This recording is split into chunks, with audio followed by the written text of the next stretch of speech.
Welcome to the Doctor Who recap. This video series will attempt to recap every single episode of Doctor Who from the classic era, including lost episodes, to the modern era. The Sensorites was the seventh serial of Doctor Who. This serial was the first story to flatly claim a setting more than a century after the broadcast. The TARDIS travelers find they have landed on a drifting spaceship, and its crew is dead.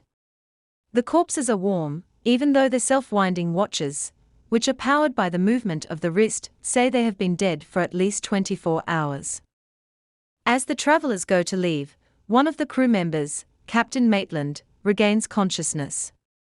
Ian helps revive him with a device he later calls a heart resuscitator. They use this device on the other crew member, Carol Richmond. The two tell the travelers they are on an exploration mission from 28th century Earth and are orbiting Senssphere. Its inhabitants, the Sensorites, refuse to let them leave orbit. They are able to control the brains of any human around them. They say the Sensorites put them to sleep, but never kill them. Indeed, the Sensorites feed them regularly. As they leave the room, the TARDIS crew do not notice a mysterious figure burning the lockout of the TARDIS doors. As Ian starts to question Maitland on the future of Earth, the Doctor decides they should leave lest Ian learn too much. It is then they discover that the lock is missing. The TARDIS is permanently locked. The Sensorites send the Earth ship on a collision course with the Senssphere by taking over the minds of the pilots. The Doctor diverts this. The TARDIS crew seem to be immune to the Sensorites' power. Carol says they have found different people, are affected in different ways. She speaks of another crew member named John, who was affected much more. When Maitland is asked about John, he says he'd rather not talk about it. Later that day, Barbara and Susan are making food for the rest of the crew and ask Carol where they can find some water. Misunderstanding the directions, they go through a sensor-operated door. An unknown man, seemingly John, locks them in with him. John appears to be in a zombie-like state and shuffles towards the frightened women. However, when he has them cornered, he collapses in front of them and weeps. Barbara consoles him and says she will make sure he gets better. Meanwhile, outside the door, the rest of the crew realize Barbara and Susan are stuck inside with John. Maitland begins to use a cutting device to get them out. While this is happening, Carol confides to Ian that John and she were to be married when they returned to Earth. As the cutting goes on, Maitland hears a noise. It is an approaching Sensorite ship. The crew ready themselves at the controls as the ships roam into sight. Eventually, the ship is surrounded and Ian is astounded to see a Sensorite at the viewing port. The Sensorite at the window renders Carol and Maitland paralyzed. The Doctor awakens Maitland and reminds him of Susan and Barbara trapped on the other side of the door. Maitland continues to cut them out. In the locked area, Barbara and Susan comfort John, who is still distressed. He appears to be in almost constant communication with the Sensorites, who are trying to convince him to scare away the travelers. He refuses to do this because they are his friends now. This defiance leaves him crumpled up in pain on the floor. John senses two Sensorites have entered the ship. He informs his new friends. Susan mentions to Barbara that she once visited a planet named Esto, where there was a species of telepathic plants, which screeched if you stood between them, because you affected their thought pattern. With this in mind, Barbara and Susan try to overpower the Sensorites by focusing on the phrase, "We defy you," at the same time. The Sensorites crumple to the floor. Ian and the others open the door and release Barbara, Susan and the unconscious John. Whilst Ian is putting John to bed, John mentions the phrase, "the dreams of avarice." Ian shares a theory that John discovered something about the Senssphere that would prove valuable to the human race. This is why they have trapped the vessel. Maitland states that John was the ship's mineralogist. A quick glance at his findings confirms to the Doctor that the Senssphere is rich in molybdenum, a precious material. As the Doctor makes this discovery, the Sensorites mentally attack Carol and Maitland again. Barbara and Ian look for the Sensorites and eventually find them. Barbara runs back to the crew to ask how to lock the doors to imprison them, whilst Ian slowly backs away, threatening them with a hammer he's found. As Barbara and Ian go back to the others to discuss what to do with their prisoners, the Sensorites start to cut through the lock. The Sensorites talk to Susan telepathically through the door, asking her to ask the others whether they can talk. This is agreed to. They inform the travelers that they have allocated an area of the sense sphere where the humans can live in peace, but they mustn't leave. The Doctor confronts the aliens and says that he will not live on the sense sphere, and demands the lock to his TARDIS. The Sensorites leave to decide what to do. The Doctor notes to his companions that the Sensorites' eyes dilated greatly in the light. This means they would be almost blind in low light. The Sensorites contact Susan again, and she appears to agree to something. She informs the Doctor that she has agreed to go to live on the sense sphere with the Sensorites, lest they kill all the humans. 2 Sensorites take Susan away, and the door to the control room closes. The Doctor and his companions refuse to let Susan just leave and chase after her and the Sensorites. They demand her return, but the Sensorites insist they need a hostage to ensure the safety of their planet.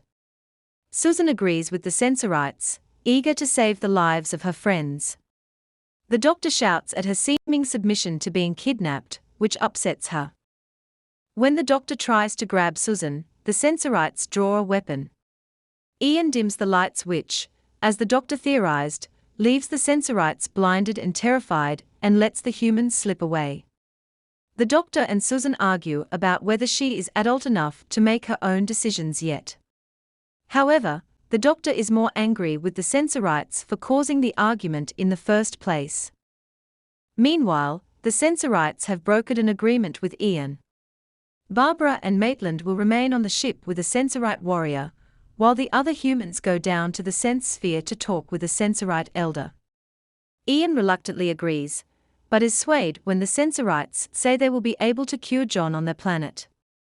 The Sensorites also share why they are trapping them in their atmosphere. They recount a story of humans visiting the sense sphere. In their eagerness to leave and inform the rest of their people about the riches of the sense sphere, they crashed. This crash polluted the sense sphere with a mysterious disease, which has been killing many Sensorites ever since. The Doctor promises to see if he can uncover the cause of this mysterious illness, and he and the humans leave for the sense sphere. On the surface of the mysterious planet, 3 Sensorites are talking. The elder Sensorite is justifying his decision to the others, saying that the risk he is taking in inviting the humans into his palace will be rewarded if the Doctor can cure the Sensorites' disease. The others seem dismissive of the human race, saying they are lesser beings and loud and ugly and should have been met in the mountains. The 2 other Sensorites act subservient in the elder's presence, but as soon as he leaves they doubt his leadership. The most vocal Sensorite in this uprising is the administrator. He tells the other Sensorite he so distrusts the humans that he has aimed a disintegrator at the room where the humans are to meet the elder to preserve the sense sphere's purity. The humans are welcomed into the court of the elder where John and Carol are taken away to be cured, and the Doctor, Ian, and Susan are ushered in for a meeting with the elder. Meanwhile, the administrator is setting the coordinates for the humans' destruction. Just as he is about to shoot, a Sensorite comes in and orders the administrator to stop, saying the humans are harmless and only here to help. The administrator complies reluctantly, but he also doubts the elder's capabilities and discusses an uprising with his friend. Back in the court, the humans are given food and water. The elder shouts at a Sensorite servant, incredulous that his guests have not been given the same food and water as he. He sends the water back with the Sensorite, insisting that he return with the crystal water. However, Ian has already drunk his. The elder explains the rigid hierarchy of the sense sphere. Elders such as he wear 2 sashes, other controllers wear 1 and the populace is content with no sash. The Doctor asks about the difference, as one rises up the social order. The elder says the higher, the better your quality of life and the better food and drink. The doctor asks if any of the elders fall foul of the disease. The elder responds in the negative. Through this conversation, Ian has been coughing and choking. On being asked, he says his throat is burning up and asks for some water. He falls to the floor, unconscious. The elder informs the doctor that this is the first sign of the illness, and that Ian is dying. The doctor and Susan try to figure out what has caused Ian's collapse. They suspect the water, the only thing that Ian experienced that they did not. The doctor suspects that the disease the Sensorites speak of isn't a disease, but poison. Meanwhile, two elders discuss whether Ian's collapse is a subterfuge of the doctors to gain their trust, to seemingly cure him and then regain the TARDIS. They decide to allow the doctor to try to cure the poisoning. This news does not please the administrator, who orders the scientists to murder John, whose mind they are trying to erase. An elder berates him, saying his constant belligerence will get him into trouble.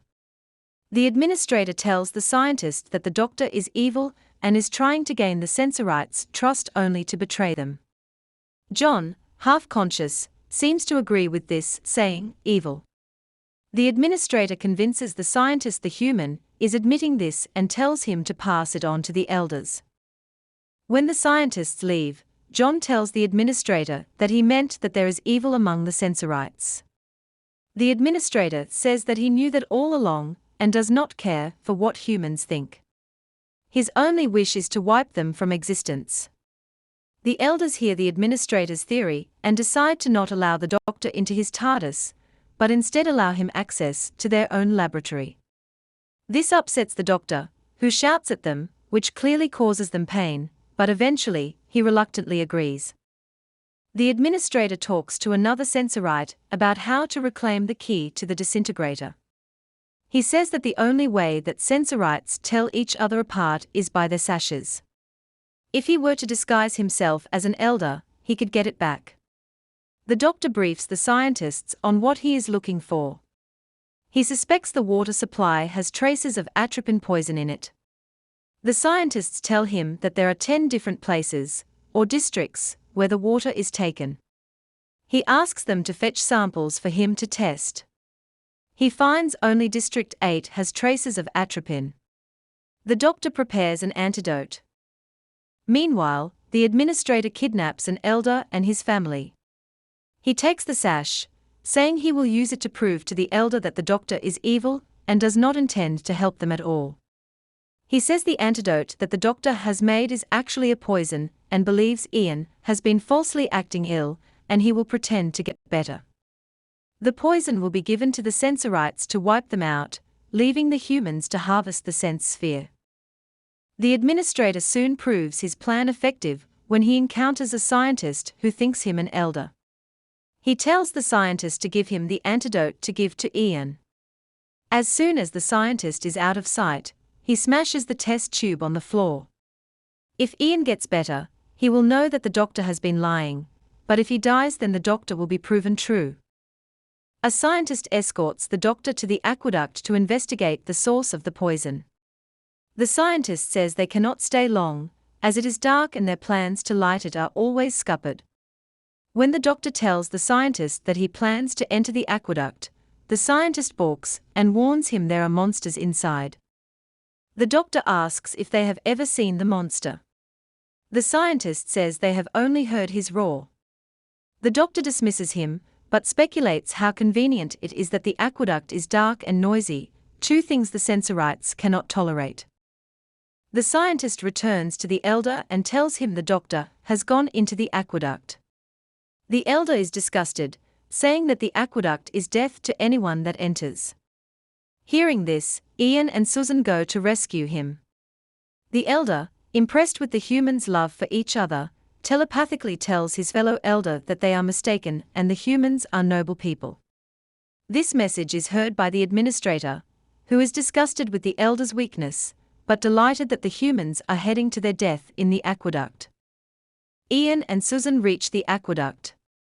The scientist gives them a radio-electric light. Ian seems to be getting weaker, but still enters. Deep inside the dark aqueduct, the doctor seems to have found what he suspected he would: deadly nightshade. Just then, a terrifying roar echoes through the tunnel. The doctor looks up in terror towards an unseen figure. Ian and Susan hear him and run towards the sound. They find the doctor prostrate on the floor, rumpled but unharmed apart from a ripped jacket. Once out of the aqueduct, the doctor shares his theory that a Sensorite is plotting against them, and that the beast in the aqueduct is poisoning the water supply. Unluckily for the travelers, they have been overheard by a Sensorite loyal to the administrator. Back at the palace, Carol speaks to the Sensorites about John, wondering why their interference has made him so ill. The scientist explains the Sensorite brain is always open and always receiving information. The fear compartment of John's brain is always terrified. Carol also wonders why he constantly speaks of treason and betrayal. The scientist says it must be a delusion. Sensorite society is built on trust and respect for others. The Sensorite spy reports to the administrator that the doctor is onto his plot. The administrator demands the second elder contact the chief warrior to hand over the key to the disintegrator, which the elder begrudgingly does. The administrator goes to pick up the key in the courtyard. As the doctor, Ian and Susan return to the palace, they decide to ask if Barbara may join them on the sense sphere. They encounter the administrator disguised as an elder. He takes the key from the chief warrior. The doctor pursues him to ask if Barbara could be brought to the sense sphere, but the administrator runs off. When the administrator returns to the disintegrator room, he starts to set up the weapon. The second elder overpowers the Sensorite helper, snatches the key from the administrator and bends it. The helper composes himself and clubs down the elder. When they realize that the second elder is now dead, the helper is worried this will expose them, but the administrator says this can work to their advantage. He asks the helper if he can describe the doctor. When told yes, he takes them to the palace. The chief elder receives the doctor and his friends, his kindness underlined when he gives the doctor a cloak to replace his coat. The doctor offers his plan to purify the water supply. He intends to go back into the aqueduct and slay the monster within. He is interrupted by the administrator, who tells the chief elder that the second elder has been killed. The helper says he saw the doctor kill him in a fight over the disintegrator key.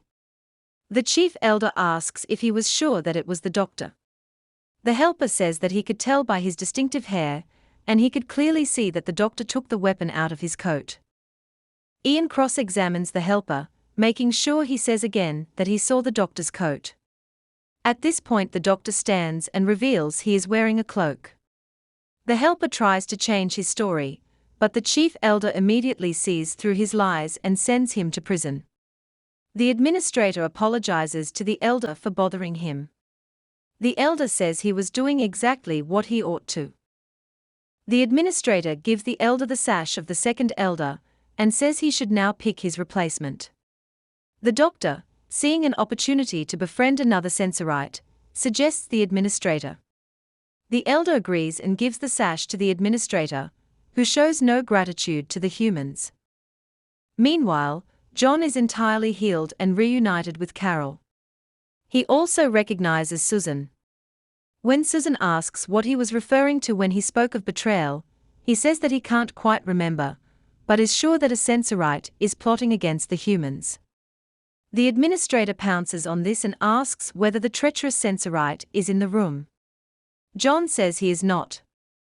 The administrator leaves and John says that the only thing he remembers about the Sensorite is that there was something odd with his uniform. Elsewhere in the lab, the doctor has discovered an old map of the aqueduct, which he asks the scientist to improve and bring to him in order to have a working map for their expedition. John remembers the strange feature of the treacherous Sensorite is that he had a collar. The doctor is distraught to realize it is the administrator that is evil. Meanwhile, the administrator has sprung the chief warrior out of prison and is asking another favor of him, to neutralize the weapons given to the doctor and Ian. The chief warrior says that is easily done. He also intercepts the map of the aqueduct and corrupts it so that the explorers will get lost. Ian and the Doctor are given the false information and the ineffective weapons by the Chief Elder, and ask that Barbara be allowed in the Sense Sphere to look after Susan. The Chief Elder agrees.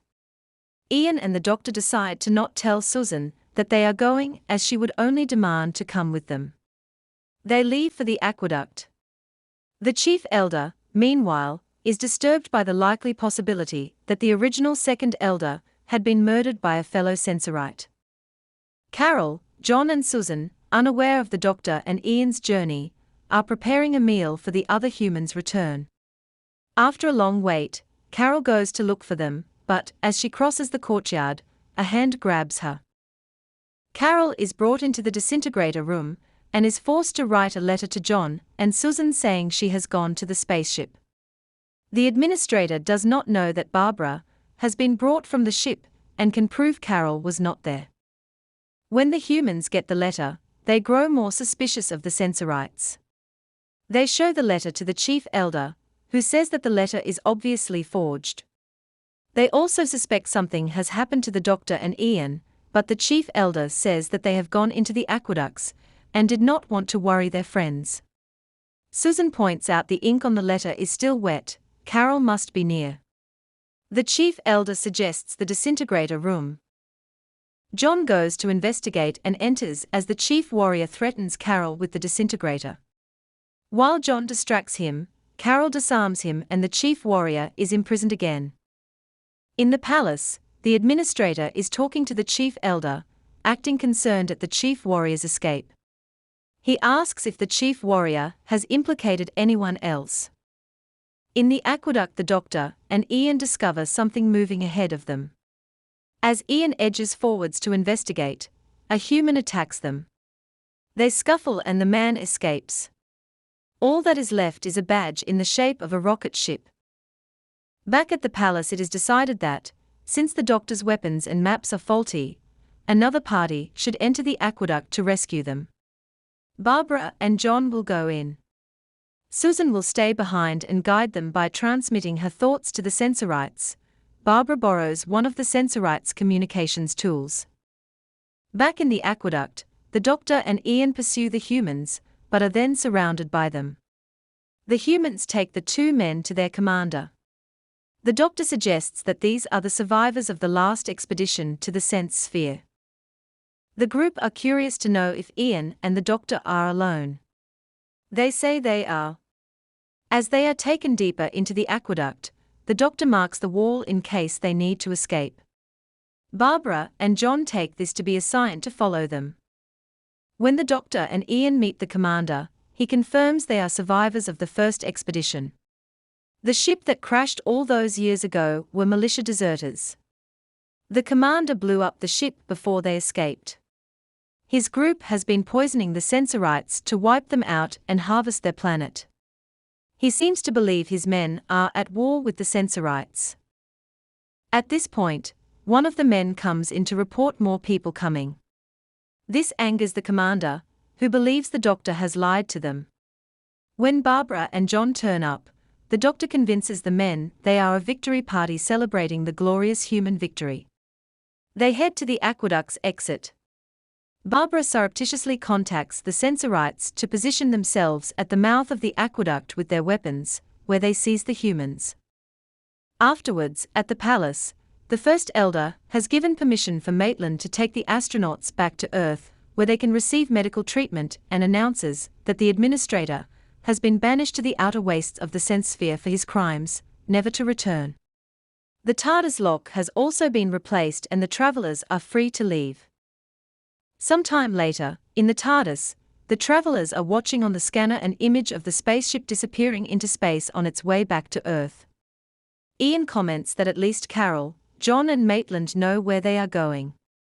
This angers the Doctor, who says that wherever they land next, he is leaving Ian there.